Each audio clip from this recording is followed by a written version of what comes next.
Have you ever wondered how to maintain a healthy vocal technique? It's a question every serious singer or music student should be asking.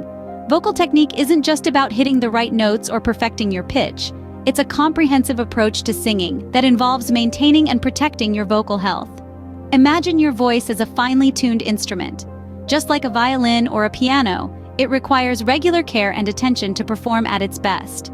Neglecting this can lead to a range of issues, from minor vocal strain to severe vocal damage. This could mean a raspy voice, difficulty in hitting high notes, or even chronic sore throat. And the truth is, no matter how talented you are, without a proper vocal technique, your voice may not reach its full potential, or worse, it could be irreparably damaged. So, how do you keep your voice healthy and strong? Let's delve into the world of healthy vocal techniques. Before we start, do you warm up your voice before singing? Just as athletes need to stretch their muscles before a game, singers need to warm up their voices before a performance. The importance of warm-ups cannot be overstated. This crucial step ensures that your vocal cords, which are muscles in their own right, are prepared for the task ahead. Think about it this way. When an athlete steps onto the field without warming up, they're more prone to injuries like sprains or strains. Similarly, if you start singing without warming up, you risk straining your vocal cords, which can cause lasting damage over time. So, how do we warm up our voices? There are many effective methods, each serving a different purpose. Let's dive into a couple of them. Firstly, we have lip trills. These are a fantastic way to warm up your voice as they help to balance your breath and tone. To do a lip trill, you simply blow air through your closed lips, causing them to vibrate or trill. It's a bit like blowing a raspberry, but with a controlled, steady breath. Secondly, we have scales.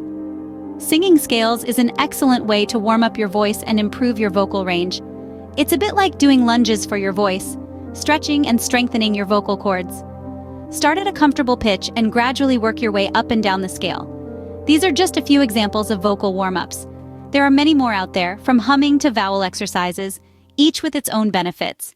The key is to find what works best for you and make it a regular part of your singing routine.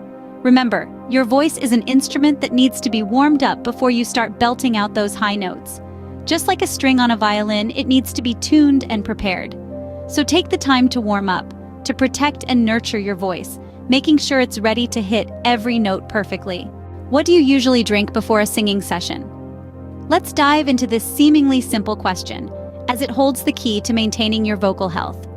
Hydration, my friends, plays a crucial role in keeping those vocal cords happy and healthy. Imagine your vocal cords as a delicate flower needing just the right amount of moisture to bloom beautifully. Dehydration can lead to strain and even damage, causing your voice to crack or sound hoarse. So, what's the magic potion to keep this flower blooming?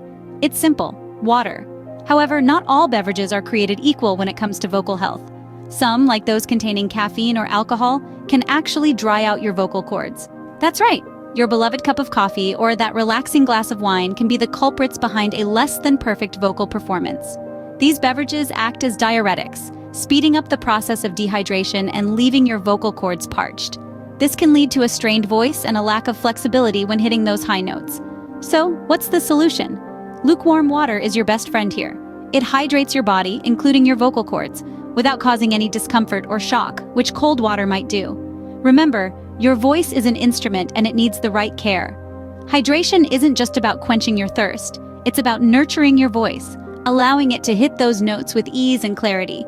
So next time, swap that cup of coffee for a glass of water before your singing session. Did you know that the way you breathe can affect your singing? Yes, that's right.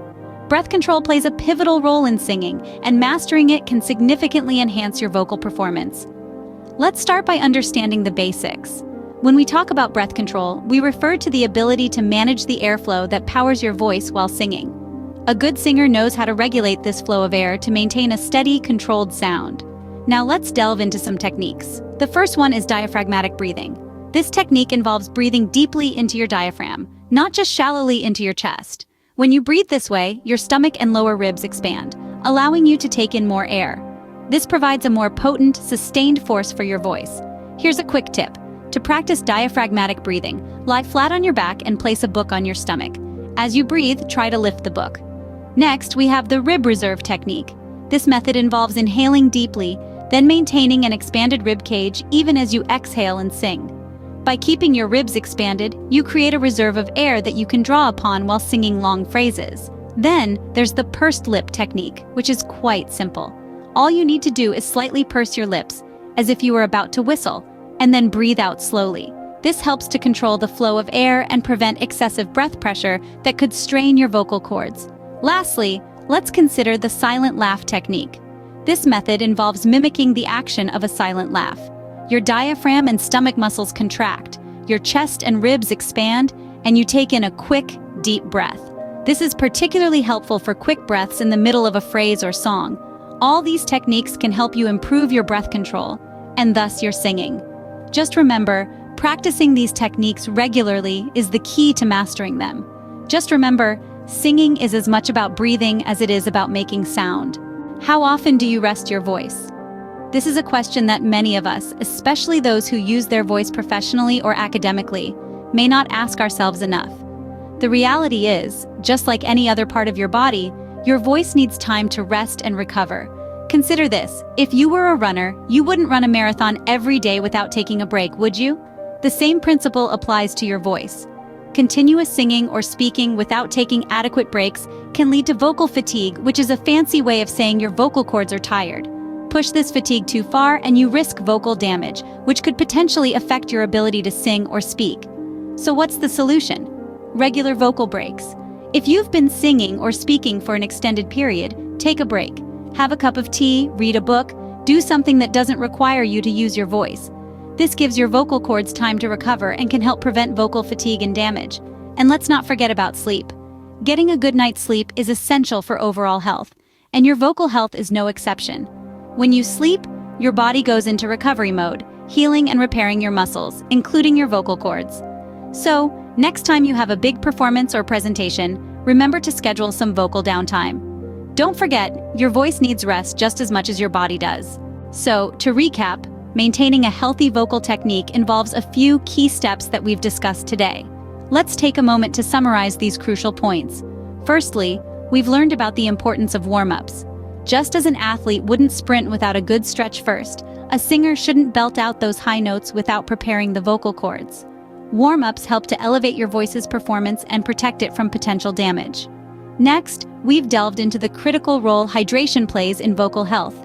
Keeping your vocal cords moist is essential in maintaining their flexibility and preventing strain. Remember, drinking plenty of water is the key.